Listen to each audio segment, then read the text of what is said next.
Yo les potes, bienvenue dans cette nouvelle vidéo à quelques heures du tirage au sort. Je tenais à faire une vidéo coup de gueule. Nono est avec nous, salut Nono. Salut Sacha. Alors Nono, moi très clairement, il y a des choses que je n'accepte pas dans cette fin de mercato. Parce que le PSG, depuis plusieurs années, a une réputation de pigeon. Et on pensait qu'avec Campos et Enrique, qui étaient très clairement des faire-valoir au niveau des ventes, et bah bullshit, c'est peut-être pire que Leonardo, parce que là on a un système assez bizarre. Que des prêts et même que des résiliations de contrat, Nono. C'est-à-dire que des joueurs qui n'ont même pas 30 ans ou qui ont à peine 30 ans, on n'arrive même pas à les vendre 0 € et on doit leur donner leur salaire pour qu'ils partent. Et on parle pas de n'importe quel joueur. On va commencer avec Leandro Paredes, qui a quand même, en ce début de saison, fait des bonnes prestations quand il est rentré. L'année dernière, il a quand même joué pas mal de matchs et s'il avait été blessé, ça aurait été un titulaire en puissance, même avec l'autocar Pochettino. Alors, la Juventus veut boucler le dossier Leandro Paredes entre ce jeudi et vendredi. Prêt avec option d'achat. À voir si elle sera obligatoire. Nouveau contact à venir. Alors, c'est pas fini, parce que, voilà, on fait pas de cadeaux au PSG, mais le PSG fait des cadeaux à tout le monde.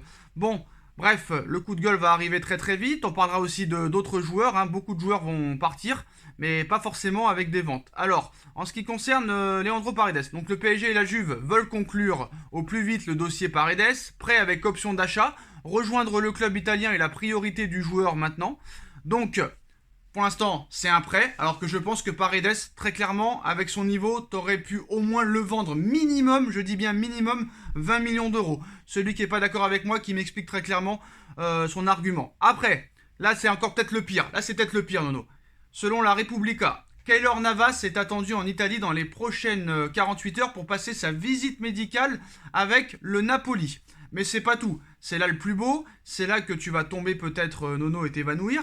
Keylor Navas, qui il y a encore un an était dans le top 3 des meilleurs gardiens du monde, négocie une résiliation de contrat avec le PSG. Paris lui réglerait alors 7 à 8 millions d'euros, soit environ un an de salaire sur ses 2 années de contrat restantes. Opération intéressante donc. Comment cette opération peut être intéressante? Je ne comprends pas. Nono tentera de nous expliquer.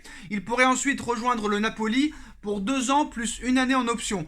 Alors je pense que quand ils disent opération intéressante, c'est peut-être qu'ils lui donneraient qu'un an de salaire sur les deux. Donc c'est comme si tu le vendais 8 millions, mais pour moi c'est pas la même chose. On continue, Nono. Accroche-toi bien à ta ceinture et boucle-la très bien.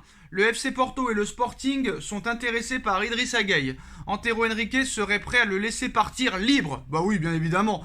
Pour l'un de ces deux clubs. Pour Everton, le dirigeant du PSG exige une indemnité de transfert. Alors pourquoi il exige pour Everton une indemnité de transfert, mais à Porto et au Sporting, il le laisserait partir gratuitement.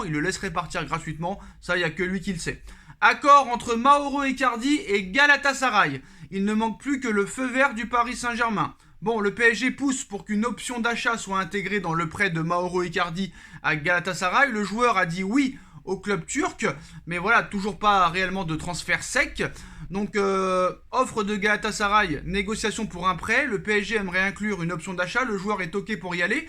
Il reste des détails contractuels à régler. Le joueur souhaite une compensation financière. Non, mais je crois rêver. Alors, très clairement, Nono, et après je te laisserai parler tout le long de la vidéo. Ah oui, sur Layvin Kurzawa aussi, le Paris Saint-Germain et Fulham travaillent sur les contours d'un transfert pour Layvin Kurzawa. Négociation en cours. Alors, Nono, bon, Kurzawa, on sait pas, ça vaut rien. Voilà, ça fait un an qu'il a pas joué, ça c'est pas grave. Même si je pense que même s'il a pas joué, t'aurais pu en tirer quand même 5 millions, je pense. Leandro Paredes qui part en prêt à la Juve. Donc ça veut dire zéro argent qui rentre dans la caisse. Et Paredes quand même est un bon joueur que t'aurais pu vendre au moins 20 millions d'euros. Keylor Navas, frère. Encore peut-être le meilleur gardien du monde ou dans le top 3 il y a un an. Tu n'es même pas capable de le vendre au moins 5 à 10 millions d'euros et tu le laisses partir gratuitement. Mauro Icardi, certes qui est une pipe, je suis d'accord avec tout ça, mais qui a seulement à peine 30 ans, même pas, tu n'arrives même pas à le vendre au moins 10 millions d'euros. Pareil pour Idrissa Gueye, milieu de terrain qui n'a pas été quand même sur le banc toute l'année dernière. Il a joué plus de 30 matchs, Idrissa Gueye. Et même là, tu n'es pas capable de le vendre au moins 10 millions d'euros. Alors Nono, je suis désolé, mais le PSG est encore malade. On a critiqué Leonardo, mais Leonardo n'a jamais fait ça. Leonardo n'a jamais laissé partir aucun joueur libre. Et Leonardo peut-être a fait beaucoup d'erreurs en prolongeant des joueurs qui ne le méritaient pas. mais en tout cas, jamais il a laissé partir des joueurs libres et jamais il leur a donné un an de salaire. Lui, il voulait les prolonger pour espérer les vendre. Et là, Nono, on va vraiment dans du n'importe quoi, hein. Voilà, Nono, mais pour moi, réellement, c'est du vrai n'importe quoi. Bon, ben Sacha, je suis d'accord avec ton coup de gueule, mais on récolte ce qu'on a semé, hein. Alors moi, je vais t'expliquer mon analyse. On a des joueurs qui nous bloquent avec leur salaire, c'est-à-dire qu'on est dans l'obligation soit de prêter et de prendre en charge une grosse partie des salaires, ou soit de résilier les contrats. Donc pour moi, c'est ça qui bloque tout. Voilà, à mon avis. Non mais Nono, de là à ne même pas pouvoir vendre des joueurs quand même assez confirmés, au moins une dizaine de millions d'euros, pour moi, Kalimundo aussi c'est très mal vendu, les jeunes joueurs qui ont été vendus c'est très mal vendu, Kerrer, même s'il est pas bon, 10 millions d'euros plus 6 de bonus c'est très mal vendu, on n'a pas d'autorité, alors que les autres clubs nous font aucun cadeau. C'est pour ça que Leonardo a été critiqué, parce qu'il a prolongé des joueurs qui n'étaient pas forcément dans le projet, mais parce qu'il voulait espérer les vendre. Et moi je pense que là, très clairement, bon, ça peut être une situation comme une autre, peut-être qu'aussi avec la nouvelle règle du fair play financier qui va être jugée à partir de la saison 2022-2023 sur la masse salariale. Je comprends que le PSG veut faire baisser la masse salariale, mais pourquoi pas joindre l'utile à l'agréable en te débarrassant du salaire, mais aussi en vendant au moins un minimum les joueurs qu'on a confirmés. Je suis désolé. Sacha, ton analyse n'est pas mauvaise, mais je suis désolé, je suis en désaccord. Les clubs intéressés pour acheter les joueurs, les indésirables, mais à une seule condition. Les joueurs ne baisseront jamais leur salaire pour y aller. Donc Paris est dans l'obligation de prendre en grosse partie la charge du salaire. Voilà. Non, parce que les modes de fonctionnement ne fonctionnent pas bien. Je peux t'assurer que les joueurs, surtout qui sont internationaux et qui vont jouer la Coupe du Monde, si tu les menaces très clairement de ne plus jouer du tout au football, je peux te dire que la pression, ils vont l'avoir. Et t'inquiète pas qu'ils décideront à la fin de partir pour un autre club pour faire une Coupe du Monde. Parce qu'une Coupe du Monde dans une carrière, c'est très important, Nono. Là, on est d'accord. L'intérêt, c'est de jouer au football. Voilà. Là, je peux pas être plus d'accord que ça. Mais je vais te prendre l'exemple d'Icardi. Galatasaray intéressé. D'accord. Mais est-ce que tu crois qu'Icardi, de 12 millions d'euros, il va passer à 5 millions d'euros à Galatasaray? Et Non, voilà mais où ça bloque. Non mais au moins tu peux le vendre, au moins je suis désolé, tu peux le vendre un minimum, Nono. Parce que moi je veux À bien. la condition que le joueur accepte de baisser son salaire. Mais c'est là que le mode de stratégie n'est pas bon. Pourquoi par exemple Enrique demande une indemnité à Everton, mais est prêt à laisser partir Gay au Portugal gratuitement? Pourquoi? Ah bah ça, c'est les secrets du club. Ça, Parce je que peux pas te Everton a plus d'oseille? Non, à un moment donné, Nono, je veux bien que tu fasses des économies sur les salaires, c'est un moindre mal. Mais il y a des joueurs, très clairement, Keylor Navas, Nono, je peux vous dire, screener, enregistrer la vidéo, nous sommes le 25 août, je peux vous dire que Keylor Navas, non seulement c'est une très très grosse erreur de s'en séparer, et encore plus de s'en séparer gratuitement. Parce que là, ce qu'ils font avec Keylor Navas, c'est une honte, et peut-être qu'on va le payer en fin de saison. Parce que là, ça va, Nono, hein, c'est très bien. Hein. Au niveau du jeu, c'est exceptionnel. Au niveau du début de saison, c'est incroyable. Tout va bien. On marche sur l'eau. Mais comme tu le sais, Nono, et tous les ans, on le répète. Et tous les ans, on tombe de très très haut. De très très très très haut, Nono. Si par exemple, Navas avait joué contre le Real, qu'est-ce qui se serait passé? On n'en sait rien. Pochettino apparemment voulait mettre Navas titulaire et on l'aurait obligé à mettre Donnarumma. Si Donnarumma pète les plombs encore en fin de saison, qu'est-ce qu'on va dire? Pareil sur les autres joueurs. Donc à un moment donné, Nono, je suis désolé, mais l'erreur Navas, c'est ça la pire, Nono. C'est la honte. C'est la honte. Alors là-dessus, on est d'accord. Là, on va parler Voilà. jeu. De laisser partir Navas, c'est une grosse erreur. Pour moi, c'est la première erreur du duo Campos-Gattier. Mais toujours pareil, c'est l'un des plus gros salaires du club. Et alors? Donc, Et alors? ils sont obligés de lui résilier son contrat. Eh ben non, tu Là, le gardes en on pourra numéro pas lui 2. donner ce qui Tu touche au le PSG. gardes. Tu le gardes en numéro 2. C'est simple. Et attends, Nono. Ah ben là, on attends, est attends, d'accord. attends. Là, on est d'accord. Avec tous les partenariats que tu as, avec tout le merchandising que tu as, avec tous les sponsoring que tu as, avec tout ce que tu as touché dans les tournées internationales, record de vente de maillots avec Mbappé, record de vente de maillots avec Messi, record de vente de maillots il y a quelques années avec Neymar. Et là, à un moment donné, d'accord, le fair play financier nous aime pas, mais je suis désolé, à un moment donné, il y a un problème dans la comptabilité du Paris Saint-Germain, Nono. Je suis désolé, il y a un problème. Mais moi, je pense, Nono, et on finira là-dessus, le vrai problème du Paris Saint-Germain et de tous ces directeurs sportifs qui se sont suivis et enchaînés, c'est qu'il n'y a pas une autorité. Une autorité. Regarde, De Laurentiis, il va nous la mettre par derrière. Pour être poli, il va nous la mettre par derrière. Le mec, il va avoir Navas gratuit. Mais lui, par contre, en retour, nous fera aucun cadeau sur Fabian Ruiz. Et il l'a très bien expliqué. Ce sera 28 millions ou rien. C'est clair, c'est net, c'est précis. Alors, si je peux me permettre, Sacha, ce que tu oublies, c'est que les joueurs, les indésirables, ne veulent faire aucun cadeau au club non plus. Fabian Ruiz est un indésirable. Fabian Ruiz aussi est un indésirable. Et pourtant, il fait pas de cadeau de Laurentiis. Eh voilà, l'Inter pareil. Ils sont sur un joueur là, Paris. Stéphane De Vrij. Bon, c'est pas exceptionnel, hein, mais là aussi, ils feront pas de cadeau. Peu importe son statut à l'Inter, ils feront pas de cadeau. Pour Lukaku, ils ont pas fait de cadeau. Naples, pour Koulibaly, ils ont pas fait de cadeau. Pour tous les joueurs, ils ont fait aucun cadeau, Nono. Aucun cadeau. Et nous, on continue à faire des cadeaux.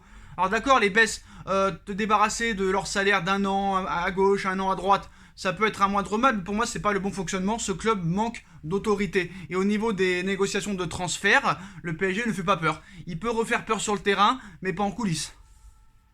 Ah bah dans l'ensemble de ton analyse, je suis d'accord avec toi, mais moi j'en démords pas. On a des joueurs invendables. Attends, Nono, quand tu vois que Lyon, qui a fini 9ème de Ligue 1, va vendre Paqueta 60 millions d'euros à West Ham, je suis désolé, même Lyon est meilleur que nous, Nono. Eh oui. Paqueta touche 4 millions par an, il est vendable. Et bah c'est pas grave quand même, 60 millions d'euros, ils l'ont vendu. Guimarães, ils l'ont vendu 45 millions d'euros. D'accord, ils ont donné trop de salaires énormissimes, mais je suis désolé, c'est pas le bon fonctionnement pour moi. Pour moi, c'est pas le bon fonctionnement. Alors c'est bizarre, Nono. Je vais t'attrister, on a des joueurs invendables. Je suis désolé. Bah c'est bien. Non, c'est pas moi je suis pas d'accord. Pour moi, ils sont pas invendables. Pour moi, c'est eux qui savent pas négocier et qui savent pas vendre, c'est tout. Et la facilité, c'est de leur donner un an de salaire sur leurs deux qui restent pour pouvoir partir. Parce que les mecs, ils vont toucher le salaire qui leur reste au PSG, plus leur salaire nouveau dans leur nouveau club, Nono. Faut pas abuser quand même, là c'est le beurre et l'argent du beurre. Faut arrêter. Ah, ben là c'est autre chose, c'est encore un autre débat. Ah bah ouais. Mais on récolte ce qu'on a semé, c'est tout ce que je peux dire. Kalimundo, Nono, Kalimundo, ça aurait dû être vendu 45 millions d'euros. Eh bah ouais, je suis désolé, c'est la vérité. Faut pas, voilà, c'est tout. Et ils auraient été très forts, Moïse Kean, il l'aurait acheté. Puis après, ils auraient pu le revendre très cher, même s'ils en voulaient pas. Voilà, je suis désolé. Mais on vend très mal, on sait très bien qu'on vend très mal. Là, s'il y a une offre pour Marquinhos de 70, ils ne le laisseront pas partir. Chelsea qui était prêt à mettre 70 millions sur Kipembe, eh ben non, on le prend pas. On le vend pas. Paris. Bah voilà, des joueurs s'il y a une offre, s'il y a une offre de 100 millions d'euros pour Verratti, elle sera pas acceptée. Si Vitinha explose cette saison ou explose à la Coupe du Monde, il vaudra entre 100 et 120. Je peux te dire que sûr et certain que si un gros club met 120 millions sur Vitinha, ils le laisseront pas partir parce qu'il est énormissime. Donc à un moment donné, si tu veux rentrer dans les règles du fair play financier, il va falloir nous expliquer comment tu vas faire. Mais déjà, arrêtez de donner des énormes salaires aux nouveaux joueurs. Là, on part. Bah tu reviens vers moi, on est d'accord. Oui, d'accord, tu payes toutes les erreurs de Leonardo, mais à un moment donné aussi, il va falloir te faire respecter. Et je pense que soit Enrique, soit Campos doit partir. Et pour moi, Enrique doit partir. Parce que Enrique avait été pris en 2017 pour sa facilité et sa compétence à vendre des joueurs. Et on a vu qu'entre 2017 et 2019, bullshit. Et là, on voit que son retour ne fait aucun effet. Voilà, très clairement. Enrique doit partir. Verratti, 80 millions le Barça, et ben ils l'ont pas laissé. Quel 80 millions 100 millions ils avaient proposé. 100 millions. Et ben voilà. Donc ça veut dire qu'ils renouvellent pas leur effectif, et tu te retrouves avec des joueurs invendables, avec des salaires colossaux, et t'es bloqué. Voilà, c'est mon analyse. En tout cas, voilà, je suis pas d'accord avec cette stratégie, mais j'espère que ce nouveau cycle, avec ce nouveau changement, apportera des choses dans les années à venir. Mais il faut arrêter maintenant, il faut très clairement arrêter avec les nouveaux joueurs, parce qu'on ne sait pas si Ramos va rester, on ne sait pas si Messi va rester, on ne sait pas ce que Neymar va devenir après la Coupe du Monde. Les rumeurs sur Mbappé, à partir de l'été prochain, ça va repartir, Nono, parce qu'à partir de l'été prochain, il lui restera plus que 2 ans de contrat, donc on est reparti encore pour un truc. Va savoir Liverpool, qui regrette d'avoir vendu Sadio Mané au Bayern et qui sont en grande difficulté maintenant. On sait que Klopp, ça fait très longtemps qu'il est intéressé par Mbappé, va savoir qu'ils vont pas faire une offre dans 2 ans, mais le feuilleton Mbappé, t'as une pause pendant 1 an là seulement, et au mois de juin prochain, ça va repartir Mbappé, parce qu'il restera plus que 2 ans de contrat. Tu connais comment ça marche, Nono, donc voilà. Ah bah je sais comment ça marche, et je vais te dire, je vais te répondre là-dessus. La saison prochaine, si on te propose 200, 250 pour Mbappé, faut vendre. Bah on verra, voilà. On verra cette saison. En tout cas, voilà, je suis pas d'accord. Et Keylor Navas, ça me fait beaucoup de peine, hein. C'est incroyable. J'ai rarement de la peine pour les joueurs de football, hein, Nono, hein. J'ai jamais de peine. Mais Keylor Navas, moi, son parcours, ses performances XXXL qu'il a fait, et là le jeter comme une grosse merde, on l'a payé déjà l'année dernière, on va peut-être encore le payer cette année. Franchement, ça me dégoûte. Voilà, franchement, ça me dégoûte. Bref. Eh ben pour finir, c'est la première erreur du duo Galtier-Campos pour moi. Et ben voilà les postos, c'est la fin de cette vidéo. Dites-nous en commentaire ce que vous en pensez. On like, on partage, on commente, on s'abonne. Merci Nono d'avoir été là et on se retrouve très très vite pour une nouvelle vidéo. Tchuss.